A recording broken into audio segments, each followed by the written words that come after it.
שלום לך. שלום גם לך. מה העניינים? וואלה אש, חבל על הזמן, ליגה. אומייגאד. בוא תספר לנו קצת, מי אתה? מה אתה? השם שלי זה מויש, אני באתי מהארץ לפני 4 חודשים. אני פה חי בטוב ובנעימים, וואלה כיף לי, חבל על הזמן, יש פה אנשים מדהימים, אזור מדהים, בחורות, בחורים, באמת כיף. כל ההרפתקאות נמצאות פה, כמובן שעובדים במשך היום, עובדים קשה, אבל אחרי זה יש, כמו שאומרים, העבודה משתלמת. תכלס פנסילבניה מכל הבחינות מאוד הפתיעה אותי. בהתחלה שמעתי ארץ שקטה וזה, באתי לפה, וואלה חיי לילה סוערים ועניינים והכל, וואלה, ממש בכיף. מה, אני שומע שכאילו היה לך חסר קצת בבית. תראה, מה זה חסר? ככל שמתקדמים בחיים מגנים עוד כמה דברים. לא, סתם אני אומר, מה זה חסר? אתה יודע, באים מקום חדש, יש בחורות חדשות, יש עניינים חדשים. הבנתי. תגיד, איך הגעת לכאן? איך שמעת על המקום? האמת היא, הגעתי כאן ממש בפוקס, זה די היה מוזר לי שככה הכל התאים למה שאמרו לי בטלפון למה מוזר? תראה, אני איש מחירות. לפני שבאתי לפה עבדתי 2 בארץ בחברת סלקום, הייתי סוכן שטח.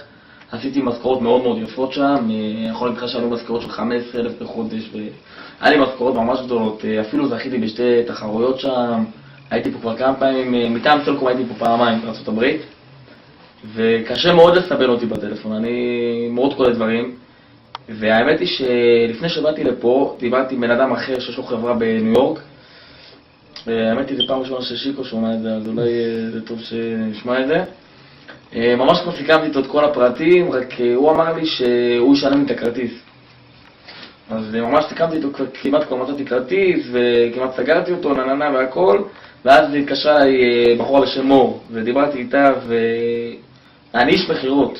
זאת אומרת, כמה שנים טובות לפני שבאתי לפה, התעסקתי בתחום הזה ככה שאני יכול מאוד לקלוט על אנשים אם הם אמיתיים וכמה ומור נורא שכנע אותי בטלפון, שזה היה מופתע, שזה מאוד הופתעתי מזה, שככה שיניתי את הדעה שלי ובאתי לפה. ומה שהכי הופתעתי זה באמת שאתה בכל אופן, אתה מגיע למקום שוואלה הגעתי פה גם לבד, לא הכרתי פה אף אחד, לא באתי לפה דרך חברים ולא עניינים, משפחה ובלגן, באתי פה ממש לבד, ומאוד הופתעתי שבפוקס הגעתי למקום ממש טוב, ובאמת מכל הבחינות וואלה, אני מרגיש ממש טוב במקום הזה. מה טוב פה?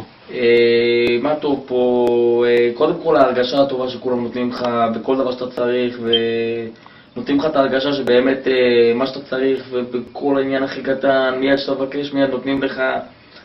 ותכלס, העבודה כיפית, אנחנו בסופו של דבר עובדים כל יום 11 שעות, שזה לא מעט, וזה לא עבודת משרד, זה עבודה שאתה כל היום הולך ומסתובב ומוציא הרבה אנרגיות.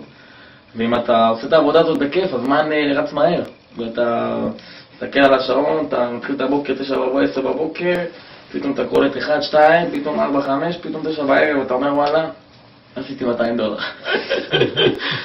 אתה מבין, אז הזמן שנהנים, הזמן עובר מהר, והכי מוזר זה שהזמן עובר מהר בעבודה, לא מדבר איתך על שאתה עושה יום אחד אטלנטיק סיטי ליהנות.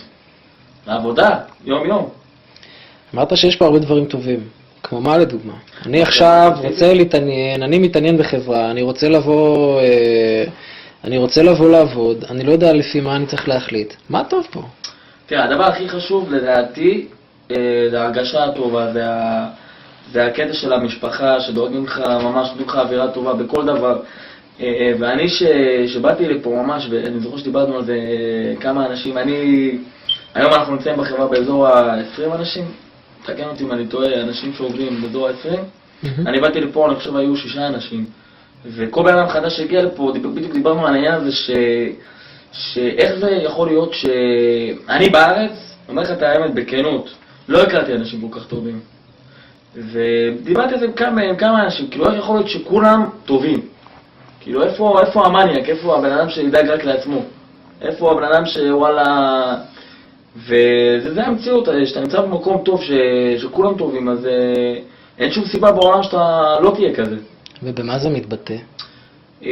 שוב, הכל מתחיל אני בא אליך עכשיו, אומר לך מה העניינים, וזה כבר הכל מתחיל מהדאגה, מה קורה, איך הולך, מה בעבודה, מה פה, מה שם, וזה דאגה אמיתית, זה לא דאגה של אינטרסים, זה דאגה באמת שמה קורה והכל בסדר ודואגים לך מהרגע הראשון שאתה פה, למה אתה צריך והכל, והחל בעבודה, בכל שלב בעבודה, לא יעלו אותך מיד לעגלה קוד ואתה לא יודע, אני בכלל באתי פה, לא ידעתי מילה באנגלית, ידעתי yes ו-no. מילה באנגלית, לא ידעת. שתי מילים, ידעתי yes ו-no, ההוא בביקורת שאל אותי, אם הגעתי לארצות הברית, אמרתי לו no. ממש, אני לא ידעתי, באמת, אני יכול להגיד לך מילה, לא ידעתי כלום.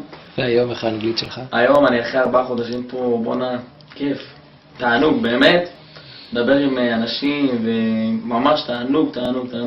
ראיתי אותך בשיחת מחירה עם 4 תיירים שהגיעו מהודי. שהודים, דרך אגב, זה העם הפחות האהוב על אנשי העגלות.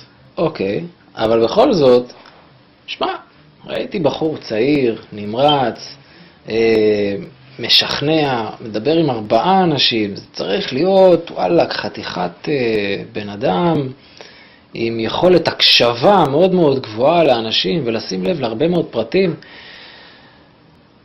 אתה לא מתעייף מתישהו? תראה, אני אשאל אותך שאלה כזאת.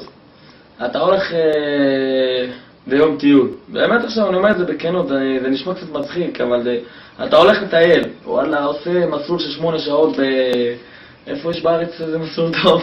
בגולן, נגיד. בגולן יש לזה, אתה הולך, עושה טיול 8 שעות, יש לך אחרי זה כוח להמשיך את איך אתה לא מתעייף? לא שאתה נהנה, אתה לא מתעייף. אז תשמע, הרעיון הוא באמת, גם בקטע שאתה מוכר, אתה לא עושה את זה כי וואלה אתה צריך לעשות את זה. צריך להסתכל על זה בקטע, בנקודה, מהצד הכיף, ליהנות מזה. ברגע שאתה נהנה מזה, אז גם אתה מוכר, כי אנשים נהנים, האמריקאים נורא נהנים ממך. וזה מאוד די קונה אותם. הכי חשוב זה ליהנות מהמחירה. אם אתה תהנה מהמחירה, זה מקנו גם. שמעתי שהיו פה 2 בנות שאימצו אותך. ממש אימצו. אתה אימצת אותם. מה נגמר בסוף? נגמר בסוף שהם נסעו לארץ מכל מיני אילוצים, אבל אני יחזרו עד פה. מה, אתה רואה אותי פה יושב לבד, אם הם היו פה, 2 היו פה. סתם, אני צוחק, אבל הם היו באמת 2 בנות שותפות שלי, וואלה, באמת, היה חודשיים, באמת. היה לי ממש חודשיים, לא יודע, הם הכי יפים בחיים, שהיה לי חודשיים ממש יפים, וואלה, נהנינו מכל רגע. שמעתי שהיה הרבה בכי. כן, לקחו את זה נורא קשה, הבנות, כן. אוקיי.